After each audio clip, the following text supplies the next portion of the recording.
Hi guys, welcome back to my YouTube channel Pratibimba. ಇವತ್ತು ನಾವು ಒಂದೆಲಗ ಸೊಪ್ಪಿನ ತಂಬಳಿ ಮಾಡ್ತಾ ಇದ್ದೀವಿ.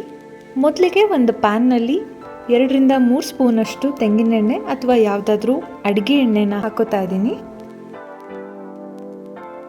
ಎಣ್ಣೆ ಕಾದ ನಂತರ 1 ಸ್ಪೂನಷ್ಟು ಜೀರಿಗೆ, ಕಾಳುಮೆಣಸು ಹಾಗೆ 2 ಹಸಿಮೆಣಸನ್ನು ಹುರ್ಕೊಳ್ಬೇಕಾಗತ್ತೆ.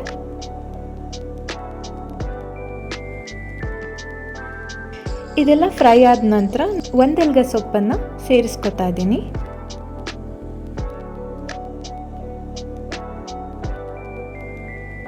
ಸೊಪ್ಪು ಬಾಡೋ ತನಕ ಫ್ರೈ ಮಾಡ್ಕೊಳ್ಬೇಕಾಗತ್ತೆ. ಸೊಪ್ಪು ಬಾಡ್ತಿದ್ದ ಹಾಗೆ 1ರಿಂದ 2 ಮುಷ್ಟಿಯಷ್ಟು ಕಾಯಿ ತುರಿನ ಸೇರಿಸ್ಕೊಂಡು 1ರಿಂದ 2 ನಿಮಿಷದಷ್ಟೊತ್ತು ಮಾತ್ರ ಬಾಡಿಸ್ಕೊಳ್ಬೇಕಾಗತ್ತೆ.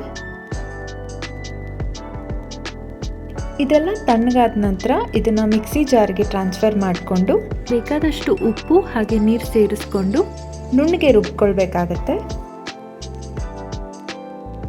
ಈಗ ನೋಡ್ಬೋದು ಮಸಾಲೆ ತುಂಬ ಸಾಫ್ಟ್ ಆಗಿ ಬಂದಿದೆ. ಈಗ ಮಸಾಲೆನ ನಮಗೆ ಬೇಕಾಗಿರುವಂಥ ಪಾತ್ರೆಗೆ ಟ್ರಾನ್ಸ್ಫರ್ ಮಾಡಿಕೊಂಡು ಸ್ವಲ್ಪ ನೀರು ಸೇರಿಸಿ ಕನ್ಸಿಸ್ಟೆನ್ಸಿ ಅಡ್ಜಸ್ಟ್ ಮಾಡ್ಕೊಳ್ಬೇಕಾಗತ್ತೆ. ನೀರು ಸೇರಿಸಿದ ನಂತರ ಅರ್ಧ ಕಪ್ ಆಗುವಷ್ಟು ಮೊಸರನ್ನ ಸೇರಿಸ್ಕೊಂಡು ಮತ್ತೆ ಮಿಕ್ಸ್ ಮಾಡ್ಕೊಳ್ಬೇಕಾಗತ್ತೆ.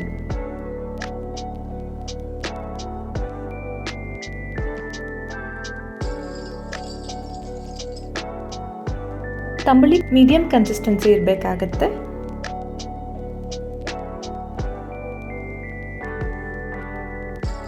ತಂಬಳಿ ರೆಡಿ ಆಗಿದೆ. ಇದಕ್ಕೀಗ ಒಗ್ಗರಣೆ ಕೊಟ್ಕೊಳ್ಬೇಕಾಗತ್ತೆ. ಒಗ್ಗರಣೆಗೆ ನಾನು 2 ಸ್ಪೂನಷ್ಟು ತುಪ್ಪ, ಅರ್ಧ ಸ್ಪೂನ್ ಜೀರಿಗೆ,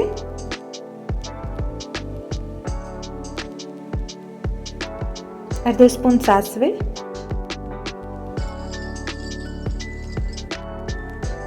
ಸಾಸಿವೆ ಸಿಡಿತಾ ಇದ್ದ ಹಾಗೆ ಸ್ವಲ್ಪ ಹಿಂಗು, ಮೆಣಸು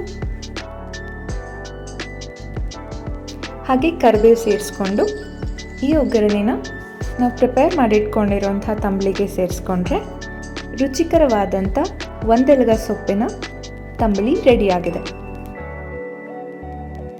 ನೀವು ಇಷ್ಟು ತನಕ ಈ ವಿಡಿಯೋ ನೋಡ್ತಾ ಇದ್ದಲ್ಲಿ ದಯವಿಟ್ಟು ಈ ನನ್ನ ಚಾನಲ್ಗೆ ಸಬ್ಸ್ಕ್ರೈಬ್ ಆಗಿ ಈ ವಿಡಿಯೋಗೊಂದು ಲೈಕ್ ಕೊಡಿ. Thank you. Happy eating.